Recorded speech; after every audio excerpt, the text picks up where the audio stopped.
राधे राधे दोस्तों। जैसे कि आज क्षेत्रफल और परिमाप के बारे में बात करते हैं। अगर आपने आज की वीडियो देख ली तो आपके चतुर्भुज के साथ साथ आपका क्षेत्रफल और परिमाप बहुत अच्छे से कंसेप्ट तैयार हो जाएगा। मुख्यतः चतुर्भुज 5 प्रकार के होते हैं जो आपके सामने बने हुए हैं। पहला है वर्ग, दूसरा है समचतुर्भुज, तीसरा है आयत, चौथा है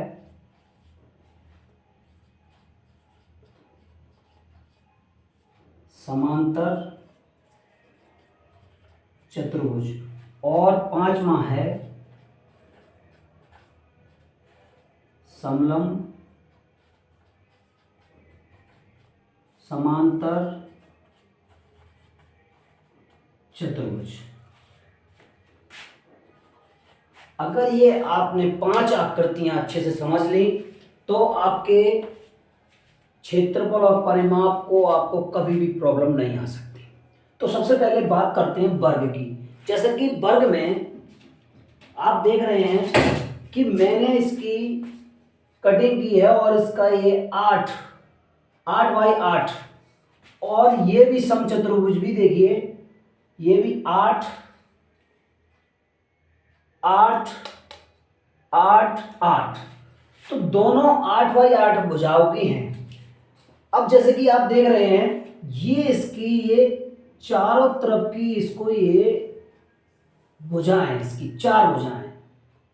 अगर हम बात करें A B C D, A B C D इसकी 4 भुजाएं हैं और 4 ही भुजा इसमें है।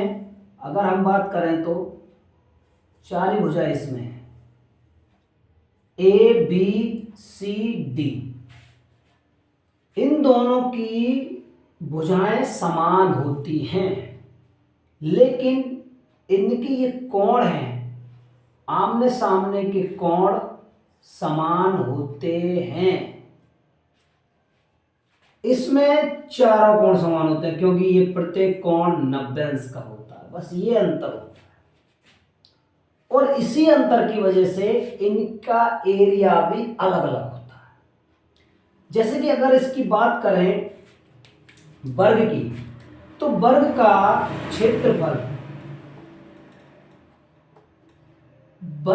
क्षेत्रफल निकलता है भुजा स्क्वायर। भुजा स्क्वायर मतलब इनकी भुजाएं समान होती है, इसमें ना लंबाई है ना चौड़ाई है, क्योंकि ये लंबाई और चौड़ाई दोनों एक दूसरे के समान है, बराबर है। क्योंकि बराबर है चीज तो इसलिए भुजा स्क्वायर, इसको एक भुजा मान लेते हैं। और भुजा का मतलब भुजा कितनी है 8, तो 8 का वर्ग, और वर्ग का मतलब उसी संख्या में गुणा, तो 8 8 64। अब ये हमने नापा था सेंटीमीटर, तो हमारा आ जाता है सेंटीमीटर स्क्वायर।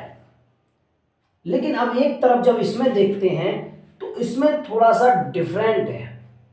और डिफरेंट क्या है कि इसका जब हम क्षेत्रफल निकालते हैं, इसका क्षेत्रफल जब निकालते हैं तो इसका क्षेत्रफल अलग है। अलग क्या है कि विकर्णों का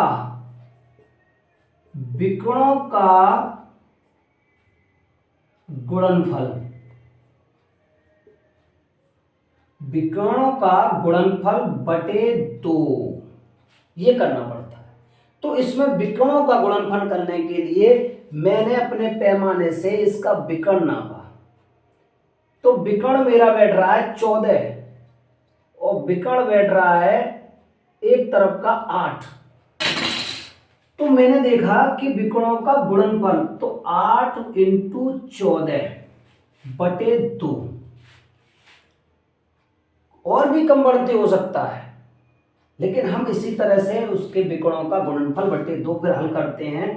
2 का 4 बार और 14 चौक 56, 56 किसमें वर्ग सेंटीमीटर में। सेंटीमीटर स्क्वायर या वर्ग सेंटीमीटर बात एक ही है।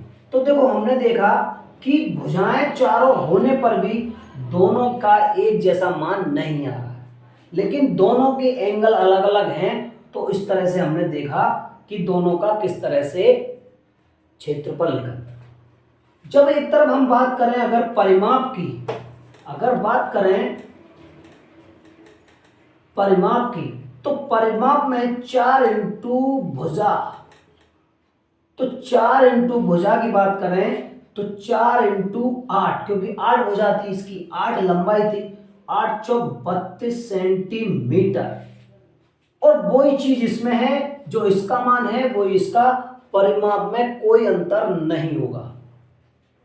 अगर मैं बात करूं आयत की, तो आयत में भी सेम यही है। इसमें भी मैंने, आप देख सकते हैं कि मैंने इसमें 15 सेंटीमीटर और 10 सेंटीमीटर, इसमें भी बात करूं तो 15 और 10, सेम मैंने इसमें भी दोनों चीजें ली हैं, क्योंकि आयत में भी यही अंतर होता है कि आयत में प्रत्येक कोण 90 अंश के होते हैं, लेकिन इनमें आमने सामने के कोण समान होते हैं,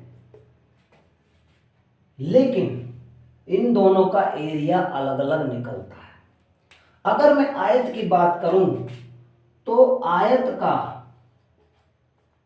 का क्षेत्रफल लंबाई गुणा चौड़ाई, क्योंकि दोनों चीजें अलग अलग हैं इसमें, लंबाई भी अलग चौड़ाई भी, तो लंबाई भी मैंने आपके सामने नापी, लंबाई थी 15 और चौड़ाई है 10, तो ये हो गया 150 सेंटीमीटर स्क्वायर। अगर मैं इसकी बात करूं तो इसमें ये सूत्र लगा देंगे तो गड़बड़ हो जाएगा, इसमें इसका फॉर्मूला अलग है। इसका फॉर्मूला क्या है कि समांतर चतुर्भुज का क्षेत्रफल बराबर आधार इंटू ऊंचाई, ये फॉर्मूला है, आधार इंटू ऊंचाई। तो आधार मैंने देखा, आधार तो मेरा 15 है, क्योंकि जो जितना आधार वो 15 है, लेकिन ऊंचाई मुझे नहीं पता, तो ऊंचाई के लिए मैंने बिल्कुल एकदम पैरेलल रखा मैंने ऊंचाई निकालने के लिए, और ऊंचाई देखी कि 7, तो ऊंचाई मेरी 7 थी, तो 7 का मैं इसमें मल्टीप्लाई कर दूंगा, तो ये क्या आ जाएगा, ये इसका क्षेत्रफल आएगा। तो 7 पंजे 35 और 7 एकम 7 और 5, वो 7 एकम 7 और 5 3 10, 105, 15 सत्ते 105 सेंटीमीटर स्क्वायर। इसमें भी देखिए कितना अंतर है, इसका भी 150, इसका 105। तो कहने का क्या मतलब है कि इनकी भुजाएं समान होने पर ये नहीं सोचिए कि दोनों का क्षेत्रफल बराबर होगा, बिल्कुल नहीं होगा, लेकिन परिमाप बराबर हो सकता है। परिमाप का देखें तो परिमाप एक जैसा है 2l प्लस b, तो 2l हमारा है 15 और b है 10, तो 2 गुणा 15 और 10 25, 25 दूनी 50 सेंटीमीटर, और यही इसका होगा, बिल्कुल सेम एक जैसा। अगर अब मैं बात करूं 5 में चतुर्भुज की, तो इसमें भी थोड़ा सा अलग है, हर एक चतुर्भुज का अलग जी। अगर आप चतुर्भुज सीख गए तो क्षेत्र और परिमाप सीख गए। इसकी बात करूं तो इसके लिए फॉर्मूला है, इसका क्षेत्रफल होता है कि समलंब समांतर चतुर्भुज का क्षेत्र बराबर 1/2 समांतर भुजाएं, ये दोनों एक दूसरे के समांतर, मतलब समांतर भुजाओं का योग इंटू ऊंचाई, बस इतना करना है। क्या करना है, समांतर भुजाओं का योग। अब 1/2, अब समांतर भुजाएं मतलब मैंने ऊपर की कितनी भुजा ली है, ऊपर की ली है मैंने 11, ऊपर की मैंने ली है 11 सेंटीमीटर, और नीचे की कितनी ली है, नीचे की मैंने ली है 18, नीचे की ली है मैंने 18, लेकिन समांतर भुजाओं का योग, योग के लिए बीच में प्लस, इंटू ऊंचाई। अब ऊंचाई मैं इसकी निकालूंगा, ऊंचाई मैंने ली है, ऊंचाई है 8, तो इंटू 8, तो 2 से मैंने इसमें काट दिया 4 बार, और 8 और 11, 8 और 11 29 गुणा 4, 29 गुणा 4। अब मैंने देखा इसका 9 चौक 36 के 6, 4 दूनी 8 और 3 11, 116 वर्ग सेंटीमीटर। तो इस तरह से समलंब चतुर्भुज का क्षेत्रफल निकलता है।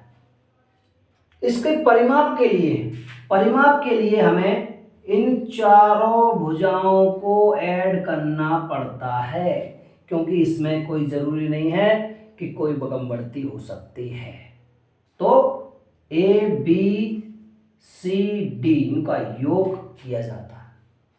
क्लियर? जिस तरह से मेरा ये बिल्कुल सीधी भी हो सकता है और ये तिरछा हो सकता है, कुछ भी हो, लेकिन ये दोनों समलंब समांतर होंगी। और दोस्तों, अगर मेरी वीडियो आपको अच्छी लगी हो तो लाइक और सब्सक्राइब जरूर कीजिएगा। थैंक यू, धन्यवाद।